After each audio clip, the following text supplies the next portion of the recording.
Grace was a beautiful, talented, loving daughter. She did not deserve to be murdered in such a barbaric way. A week after Grace's disappearance, on December 9th, the police discovered her body in a suitcase buried in a bush outside Auckland. After interviewing numerous individuals, investigators determined that only one person had been with her in the final hours before her disappearance. As they sought answers, they discovered that a man named Jesse Shane Kempson was involved. But why did he harm Grace? And how did he do it? Join us as we unveil the harrowing tale of Grace's tragedy and the pursuit of justice in New Zealand. Don't forget to subscribe and click the bell icon. Grace was born in Brentwood on December 2nd, 1996. She was the third child and first daughter of David and Gil. Her father owned a business called Millane Contract Services, which specialized in activities such as building and roofing. They were able to move to their dream home when Grace was 10 years old. Grace attended St. Joseph's Catholic Primary School and later Brentwood Ursuline Convent High School, where she had a passion for music and played hockey. During high school, she studied media, English, and fine art at St. Thomas More High School. She excelled in art and even had her work exhibited in London.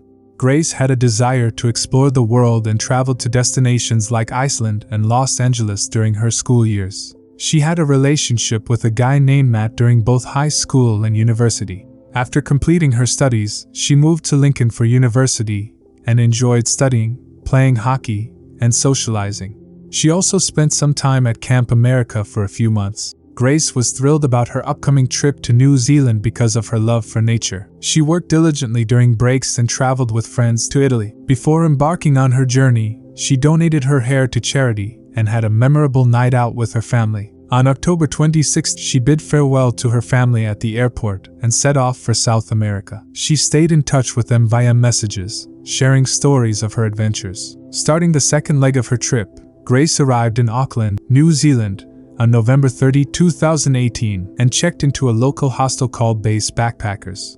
She had been there for 2 weeks when, on the brink of her 22nd birthday, she connected with someone on Tinder and arranged a casual date. Jesse Kempson resided in a studio apartment at the City Life Hotel in Auckland. In the weeks leading up to meeting Grace, Kempson had been extensively using Tinder to meet women. He had a preference for rough sex and communicated this to various women through messages. Colleagues and friends mentioned that Kempson became obsessed with online dating apps in his early 20s after becoming estranged from his mother. He was also a compulsive liar, spinning tales ranging from fabricated cancer diagnoses to affiliations with gangs and the CIA, as well as falsely claiming senior management roles in mining and supermarket companies. After matching with Grace Millane, the two arranged to meet at the Sky Tower, a well-known public space, on the evening of December 1st. Grace spent the day exploring the city and sharing images of her experiences on social media. She arrived at the Sky Tower early and sent festive video messages to her family. Meanwhile, Kempson consumed 4 beers at a local pub before calmly meeting up with Grace. They quickly changed venues to have drinks and dinner. CCTV footage captured them getting along well, engaging in conversation for hours, and sharing kisses. During their date, Grace messaged a friend, "I click with him so well." Little did she know that a year prior, a different young woman had gone to the New Zealand police to report her disturbing Tinder encounter with Kempson. This woman, featured in a TVNZ documentary, described Kempson as charismatic, confident. At the time, she was young, naive, and a hopeless romantic. However, his demeanor quickly turned aggressive and violent during their brief encounter, with him threatening to stab her to death with a knife. After providing a detailed statement about the incident, the police granted her a protection order and a property order. Despite this, authorities concluded that there wasn't enough evidence to press charges, as the young woman's situation was deemed too hard to prosecute due to the lack of corroborating evidence. Grace was last seen alive as she entered the City Life hostel with Kempson. Her parents reported her missing on December 2nd after receiving no response to their birthday wishes. As the New Zealand police launched an extensive search and investigation, they meticulously reviewed hours of CCTV footage and Grace's social media activity. A few days after her disappearance, Detective Diana Levinson noticed a comment on Grace's Facebook page.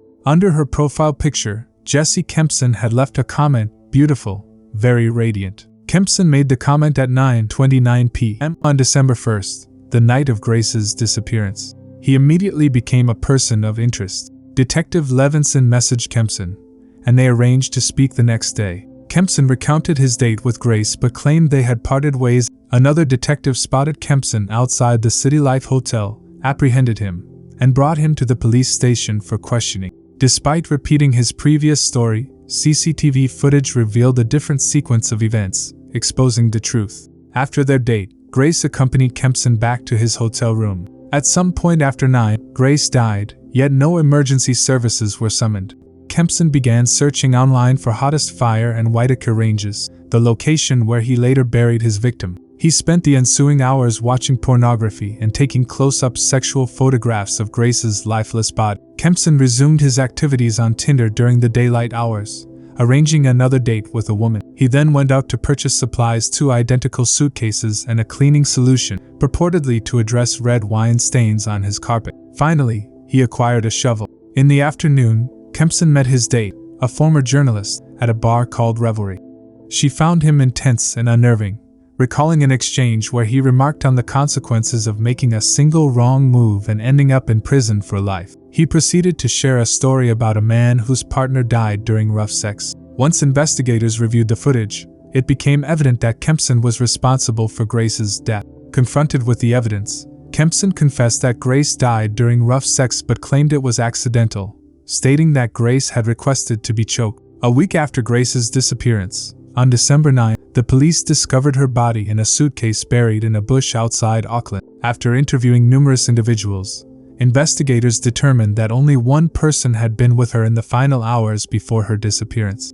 Kempson was charged with the murder of Grace Millane.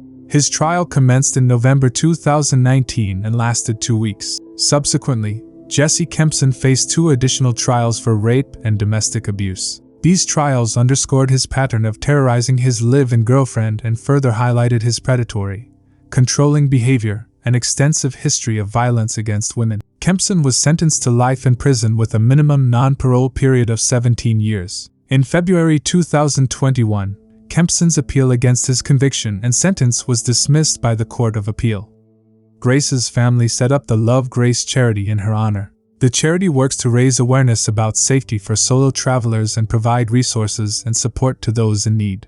The charity also collects handbags and toiletries for women in need. Philippa Robson, who runs the domestic abuse charity to which many of the handbags have been donated, said that Grace Millane's tragic case continues to have a profound impact on people.